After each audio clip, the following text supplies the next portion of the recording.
Friends, welcome back to our channel Gyan Ganga Ayurveda classes में। मैं doctor Anil Patel. आज हम लोग बात करने वाले हैं अष्टांग हृदय के अंतर्गत सूत्र स्थान का जो 8वां चैप्टर है अर्थात मात्रा शीति अध्याय के अंतर्गत बात करेंगे। जैसा कि नाम है मात्रा और शीति अर्थात जो भोजन की मात्रा, आहार की मात्रा के बेसिस पे हम लोग बात करेंगे कि हर एक व्यक्ति की जो आहार की मात्रा कितनी होनी चाहिए। जैसा कि जानते हैं कि पर्सन टू पर्सन व्यक्ति, हर एक व्यक्ति की अपनी अपनी एक निश्चित आहार की मात्रा होती है। वो बात अलग है कि वो गुरु आहार खाता है तो उसकी एक मात्रा अलग होगी, लघु आहार खाता है तो उसकी अलग अलग मात्राएं होंगी। इस चैप्टर के अंतर्गत हम लोग कुछ तीन पॉइंट के बारे में बात करेंगे। पहला पॉइंट है देखा जाए आहार की मात्रा। दूसरा पॉइंट है हम लोग हीन मात्रा जो होती है, 2 प्रकार की होती है, 3 प्रकार की मात्रा होती है। एक प्रॉपर मात्रा से कम मात्रा खाएंगे तो उसको हीन मात्रा बोलेंगे, अगर प्रॉपर मात्रा से ज्यादा खाएंगे तो अति मात्रा बोलेंगे। और तीसरा पॉइंट जो कि मेन हम लोग का इस चैप्टर का फोकस है, जिसमें हम ये पूरा ये पॉइंट हम लोग का फोकस है, इसको बोलते हैं अलसक और विसूचिका। जिससे रिलेटेड एक डायग्राम में आपका पूरा कांसेप्ट क्लियर हो जाएगा कि क्या है अलसक और क्या है विसूचिका। तो इस लेक्चर में हम लोग अलसक और विसूचिका को मेन फोकस करते हुए आइए लेक्चर की शुरुआत करते हैं। तो यहाँ पर देखेंगे कि यहाँ पर चैप्टर का नाम है मात्रा और शीति अध्याय अर्थात अशीति। अशीति मतलब होता है मात्रा, एक आहार के टाइप होता है। अशित खातित पीत लीड़ अर्थात आहार की जो मात्रा है वो कितनी होनी चाहिए, इस तरह मतलब आहार बेस पे हम लोग ये प्रश्न है टोटल। ठीक है, तो यहाँ पर पहला प्रश्न क्या है, मेनली हम लोग को फोकस करना है अलसक विसूचिका पे। तो अलसक विसूचिका को सही मायने में पढ़ने के लिए हमें पहले शुरुआत करनी पड़ेगी आहार की मात्रा, क्योंकि आहार चैप्टर भी शुरू है। तो आहार की मात्रा देख लेते हैं, क्योंकि एनसीएसएम का सिलेबस भी पहला पॉइंट यही कहता है। तो सिलेबस में हम लोग का पहला पॉइंट ये है आहार की मात्रा या परिमित आहार क्या होता है। परिमित मतलब एग्जैक्ट जो प्रॉपर आहार होता है हर एक पर्सन टू पर्सन वो कितना होता है उसके बारे में क्या बोला गया है। मात्राशी सर्वकालम स्यान मात्रा यह अग्नि प्रवर्तिका मात्रा द्रव्याण अपच्छन्ते गुरुणे अपि लघुने अपि च। अर्थात यहाँ पर क्लियर कर देखेंगे कि जो आहार की मात्रा होती है वो किस पे डिपेंड करती है, किस पे निर्भर करती है। तो उस व्यक्ति के जिस व्यक्ति के आहार की मात्रा को निर्धारित करते हैं उस व्यक्ति के अग्नि प्रवर्तिक, उसकी जो मात्रा होती है आहार की मात्रा उस व्यक्ति के जठराग्नि पर डिपेंड करती है आहार की मात्रा। जैसे कहते हैं ना कि 2 व्यक्ति है, 2 भाई है, कुछ एक बहुत ही कम खाता है, एक बहुत चाप के खाता है। तो कहीं ना कहीं उसकी जो पाचक अग्नि है, जठराग्नि है, जो बहुत ज्यादा खाता है उसकी जठराग्नि जितना खाता है उसको पचा डालता है। तो इसका मतलब जठराग्नि अर्थात जो भूख जिसको कहते हैं ना कि बहुत बहुत तेज लगती है, इसका मतलब जठराग्नि या पाचक अग्नि की मात्रा पे ये आहार की मात्रा निर्भर करती है। तो इसलिए कहा मात्राशी सर्वकालम, सर्वकालम मतलब हमेशा सदैव, मात्राशी सर्वकालम स्यान मात्रा अग्नि प्रवर्तिका अर्थात जो किसी भी व्यक्ति की आहार की मात्रा उसके जठराग्नि अर्थात पाचक अग्नि की मात्रा पे डिपेंड करती है। उसमें देखेंगे मात्राम द्रव्याण अपचरे गुरुड़ अपि लघुनि अपि च। और जो अब उसके बाद अगर ये आहार 2 प्रकार होते हैं, एक गुरु आहार होते हैं, एक लघु आहार होते हैं। ये भी कहीं ना कहीं किस पे डिपेंड करते हैं, ये भी मात्रा की उपेक्षा करते हैं। मान लीजिए आपने गुरु आहार लिया तो गुरु आहार बहुत चाप के नहीं खाना है, उसकी एक निश्चित मात्रा होगी। मान लीजिए आपने लघु आहार हल्की फुल्की खिचड़ी भी खाया है, तो ऐसा नहीं कि खूब नटई तक मतलब गले तक खा ले, तो उसकी भी एक निश्चित मात्रा है। वो भी मात्रा द्रव्याण अपेक्षते गुरु पे, चाहे गुरु द्रव्य हो चाहे लघु द्रव्य हो, वो भी उनकी भी एक निश्चित मात्रा होती है। अब बात करते हैं गुरु द्रव्य और लघु द्रव्यों की मात्रा। अब कितनी होती है, गुरु द्रव्य कितना खाना चाहिए और लघु द्रव्य कितनी खाना चाहिए, इसके बारे में हम लोगों ने ऑलरेडी चरक के जो लेक्चर्स हैं उसमें जो है हम लोगों ने बनाए वीडियो। अब यहाँ वाग्भट की बात है तो उसको भी हम लोग बात कर लेते हैं। देखेंगे गुरु द्रव्य जो होते हैं लघु द्रव्य, तो यहाँ पर देखेंगे कि गुरुणाम अर्धशौभित्यम, पहला लाइन जो है गुरु द्रव्यों के लिए जो पहला लाइन दिखा रहा है वो गुरु द्रव्य जो है उनकी मात्रा कितनी होनी चाहिए। तो गुरुणाम मतलब जो गुरु द्रव्य होने चाहिए वो अर्धशौभित्यम लघुनाम अर्थात जितनी भूख हो जब अगर जैसे मान लीजिए गुरु द्रव्य ले रहे हैं तो चरक ने क्लियर कट कहा है कि फला फला फला गुरु द्रव्य होते हैं, जैसे मांस है, मीट है और उड़द है, ये सब क्या है, ये गुरु द्रव्य में आते हैं। तो ये गुरु द्रव्य होते हैं, उनकी मात्रा जितनी भूख होती व्यक्ति की, जितनी जठराग्नि होती उसकी आधी मात्रा, इसलिए बोला अर्धशौभित्यम अर्थात उस व्यक्ति की जो भूख होती है, जो जठराग्नि होती है उसकी आधी मात्रा खानी चाहिए। ऐसा नहीं है, लेकिन होता उल्टा है बच्चों। जिस दिन मेस में जो नॉनवेज खाते हैं या संडे के दिन आपके मेस में अगर पूड़ी कचौड़ी बन जाए तो आप ये नहीं देखते हैं कि वो गुरु है लघु है, खा लो शाम को पता नहीं मेस ऑफ हो जाएगा, ऐसी स्थिति आती है। तो यहाँ पर ध्यान नहीं देते, बट जो गुरु द्रव्य है वो भूख की आधी मात्रा खानी चाहिए, जिससे कि सुपाच्य हो सके, उचित मात्रा में पच सके, उचित समय पर पच सके। उसके बाद देखेंगे लघुनाम न अतिरिक्तता, ऐसा नहीं है कि लघु द्रव्यों को अत्यधिक मात्रा में खाना चाहिए, उनकी भी मात्रा क्या है, मात्रा प्रमाणम निर्दिष्टम सुखम यावत विजिरेति, मतलब चाहे गुरु द्रव्य हो चाहे लघु द्रव्य हो उतना ही खाना चाहिए जो सुखपूर्वक जिसका सुखपूर्वक पाचन हो सके। मात्रा प्रमाणम निर्दिष्टम, जो मात्रा होती चाहे गुरु द्रव्य हो चाहे लघु द्रव्य हो उनकी मात्रा निर्दिष्टम सुखम यावत विजिरेति, वो आहार की मात्रा जो है उतना ही खाना चाहिए जो कि सुखपूर्वक उसका पाचन हो सके, वही उस व्यक्ति की आहार की मात्रा है, चाहे गुरु द्रव्य की बात कर रहे हैं चाहे लघु द्रव्य की बात कर रहे हैं। बात समझ में आ गई होगी। अब बात करते हैं सेकेंड पॉइंट क्या है, हीन मात्रा और अति मात्रा भोजन से दोष। तो एक सामान्य मात्रा बता दी इस लाइन में कि मात्रा कितनी होनी चाहिए। अब होता है कि अब कोई व्यक्ति है अपनी मात्रा से कम खा रहा है तो उसको हीन मात्रा बोलेंगे, और उससे बढ़ाकर खा रहा है तो उसको अति मात्रा बोलेंगे। तो यहाँ पर देखेंगे हीन मात्रा, अगर आप कम रोटी खाएंगे, आप याद करिए कि आपको अगर मतलब परिवार में आप रहते हैं 4 रोटी खाते हैं, 1 रोटी मिला है, सपोज करिए कुछ ऐसी स्थिति आ गई कि 1 रोटी खाते हैं तो आपको नींद आती है अच्छे से नहीं आती है, वायु प्रकोपित हो जाता है, आपकी नींद हमेशा ब्रेक रहती है, भूख लगी रहती है। तो वही स्थिति यहाँ बताई गई है कि हीन मात्रा अगर खाएंगे, अपनी भोजन अपनी जो आहार की मात्रा है उससे कम खाएंगे तो क्या होगा, भोजनम हीन मात्रांतु बल न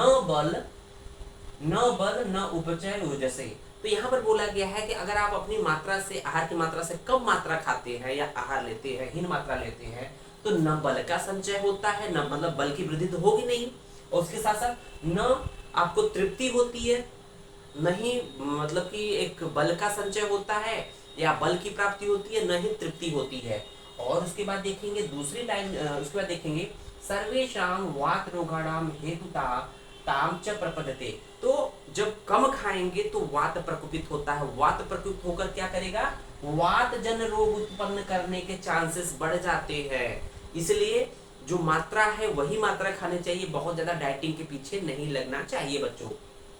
इसलिए बोला गया है कि अगर कम मात्रा लेंगे तो वात जन रोग अर्थात वायु प्रकोपित होगी। तो ध्यान दीजिएगा, वेरी वेरी इंपॉर्टेंट, एमसीक्यू के पॉइंट ऑफ व्यू से हीन मात्रा से किस दोष की उत्पत्ति होती है, वात रोगाणाम अर्थात वात दोष प्रकोपित होता है।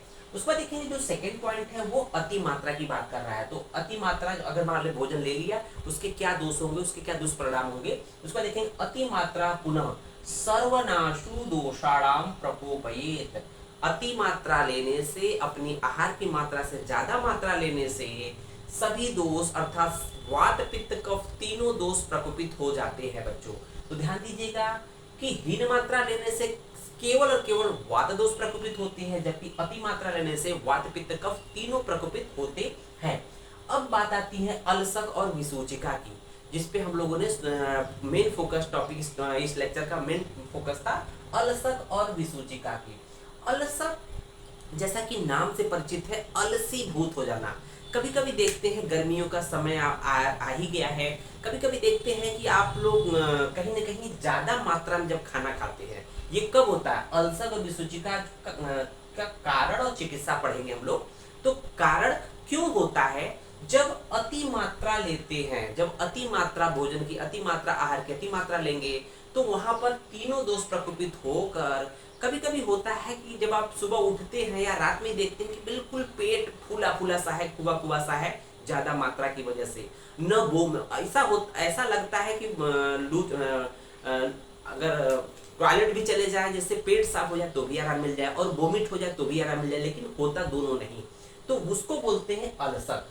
लेकिन कभी कभी ऐसा होता है जब अल्सर के बाद की स्थिति होती है कि आप देखते हैं कि सुबह उठने के बाद आपको ज्यादा मात्रा में खाने के बाद क्या होता है, वोमिटिंग भी होती है और डायरिया भी होती है। इसका मतलब कि ऊर्ध्व मार्ग से अधो मार्ग से दोनों साइड से दोष भागते हैं और निकलते हैं शरीर से, उसको बोलते हैं विसूचिका, जिसको हम लोग मॉडर्न में कालरा से कोरिलेट करते हैं।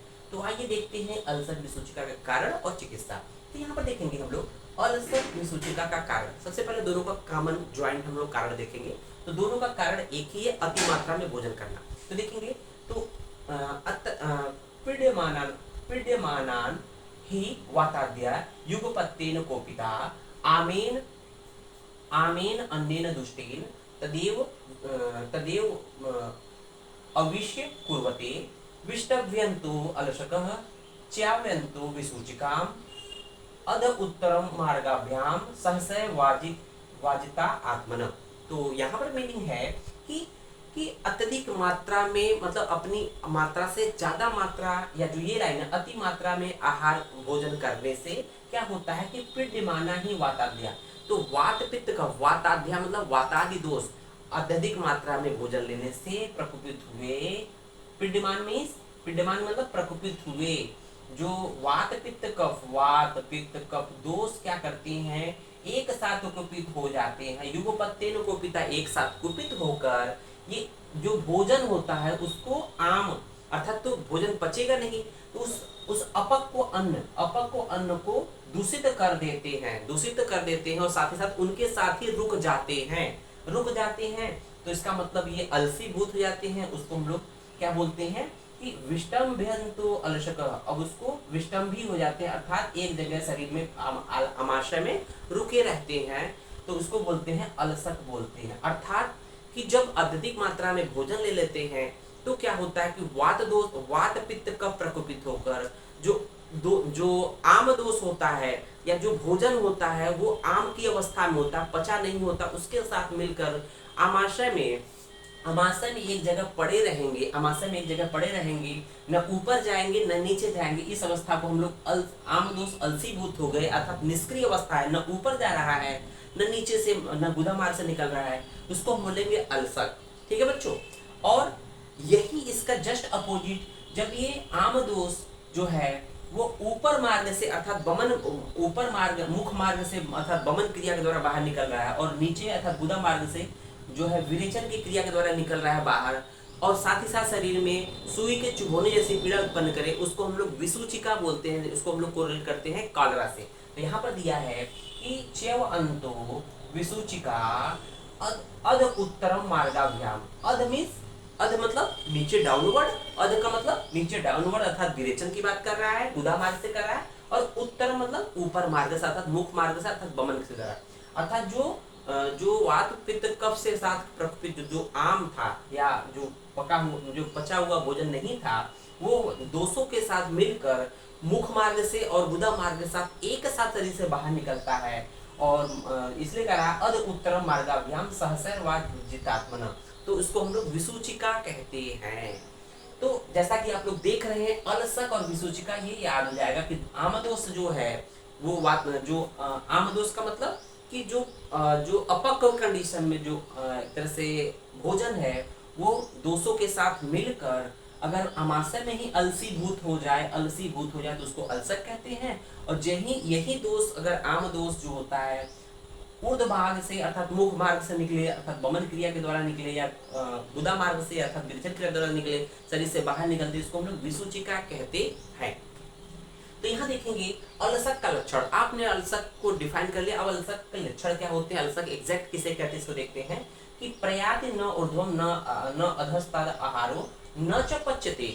तो जो अलसक में हमने डिफाइन किया प्रयाति न ऊर्ध्वम, तो देखेंगे न ऊर्ध्वम जो अपक्व कंडीशन में जो आम दोष होता है, अपक्व कंडीशन में आम दोष जो होता है न ऊर्ध्वम अर्थात न ऊपर से निकल रहा है, अर्थात न बमन क्रिया के द्वारा बाहर निकल रहा है, न अधस्त न ही विरेचन की क्रिया अर्थात गुदा मार्ग से बाहर निकल रहा है।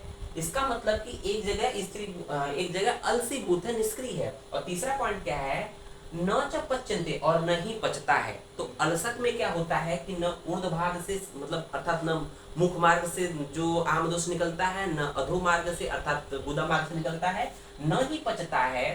तो साथ ही साथ क्या है, आमाशय अलसी भूतस्तेन, आमाशय में निष्क्रिय बना रहता है। आमाशयो अलसी भूतस्तेन सो अलसक स्मृतम, उसे अलसक कहते हैं। तो अलसक में तीन चीजें पाई जाती है। अलसक में क्या है, न ऊर्ध्व भाग से निकल रहा है, न अधो भाग से निकल रहा है, और न ही पचता है।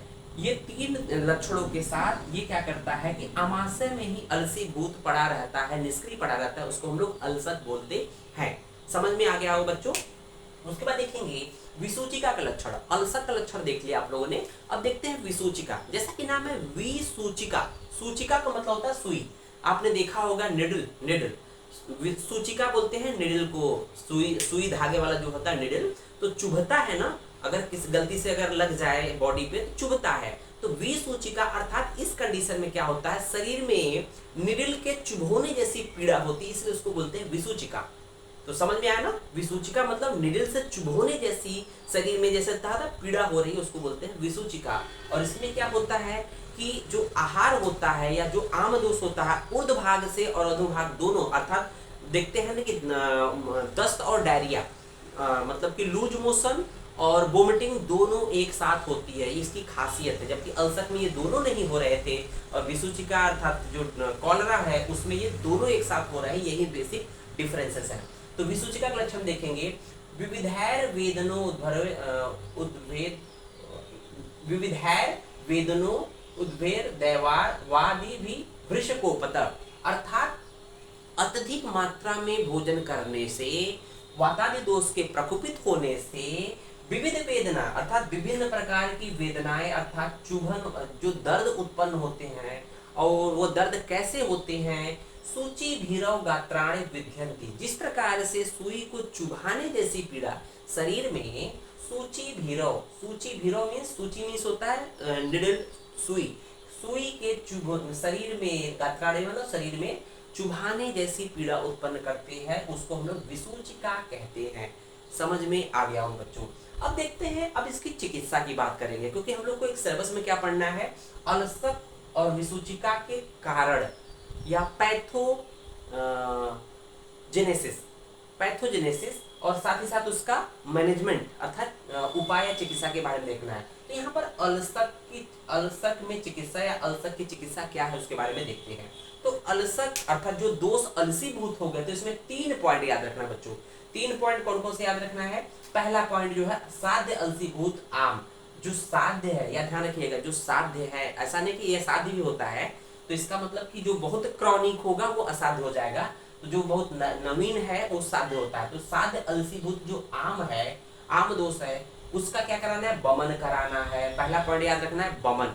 दूसरा पॉइंट क्या है, लेकिन दूसरा चीज, बमन किससे कराएंगे। बमन कराने के लिए हम लोग जानते हैं कि मदन फल बमन कराने द्रव्यों में श्रेष्ठ होता है। तो यहाँ देखेंगे बमन किसके साथ कराना है, वच, नमक, मदन फल मिश्रित सुखोष्ण जल। तो ऐसा एक लिक्विड बनाना है, एक तरह से घोल बनाना है, जिसमें वचा हो, नमक हो, मदन फल हो, और साथ ही साथ ये इन तीनों किस में घोलना है, गुनगुने जल में घोलकर उसको पिला देंगे, तो क्या हो जाएगा, बमन हो जाएगा। दूसरा पॉइंट क्या है, उसका स्वेदन कराना है, अर्थात उसको हीट देना है।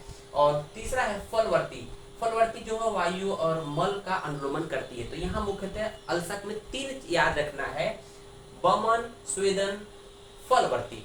बमन, स्वेदन, फलवर्ती आपका सटीक जवाब होगा। आपको पूरे नंबर मिलेंगे कि अलसक में चिकित्सा है, बमन है, स्वेदन है, फलवर्ती, सीक्वेंस में याद रहना चाहिए। BSF याद रखेंगे इसको, BSF, BSF तो लिखेंगे बमन है, स्वेदन है, फलवर्ती है, BSF जानते हैं ना, तो BSF हो जाएगा अलसक की चिकित्सा। अब देखेंगे विसूचिका में क्या चिकित्सा है। तो विसूचिका में चिकित्सा क्या है कि 2 कंडीशंस है। अगर यदि रोग गंभीर है, यदि रोग गंभीर है मतलब गंभीर रोग बहुत पुराना हो गया है, तो क्या करना, पार्षणी में या एड़ी में दाह या अग्निकर्म। तो याद रखना अग्निकर्म, याद रखना बच्चों अग्निकर्म। तो उसको बोलते हैं कहाँ पर करेंगे, एड़ी में। एड़ी को आयुर्वेद में क्या बोलते हैं, पार्षणी, पार्षणी बोलते हैं एड़ी को आयुर्वेद में। एड़ी में दाह या दहन कर्म कराना है या अग्निकर्म कराना है। पहला पॉइंट हो जाएगा अग्निकर्म, कहाँ, पार्षणी या एड़ी में, ठीक है ना। दूसरा पॉइंट है कि अगर आम दोष समाप्त हो गया हो, आम दोष जो आम की वजह से तो हो रहा था अलसक विसूचिका, कहीं ना कहीं भोजन नहीं पच रहा था, आम दोष उत्पन्न हो जा रहे थे, अगर समाप्त हो गया हो तो क्या कराना, उपवास कराना है। तो 2 कंडीशन है, दोनों की अलग अलग चिकित्सा बताई गई है। तो इस तरह से हम लोगों ने ये आपका अष्टांग हृदय का ये वाला पार्ट अर्थात मात्रा स्थिति अध्याय का 3 पॉइंट हम लोगों ने कवर किया, जिसमें हम लोगों ने मुख्यतः अलसक और विसूचिका के कारण लक्षण और चिकित्सा की बात किया। उम्मीद है वीडियो समझ में आया होगा। वीडियो को अधिक से अधिक लाइक, शेयर और चैनल पे अगर नए हैं तो चैनल को सब्सक्राइब जरूर करें। धन्यवाद।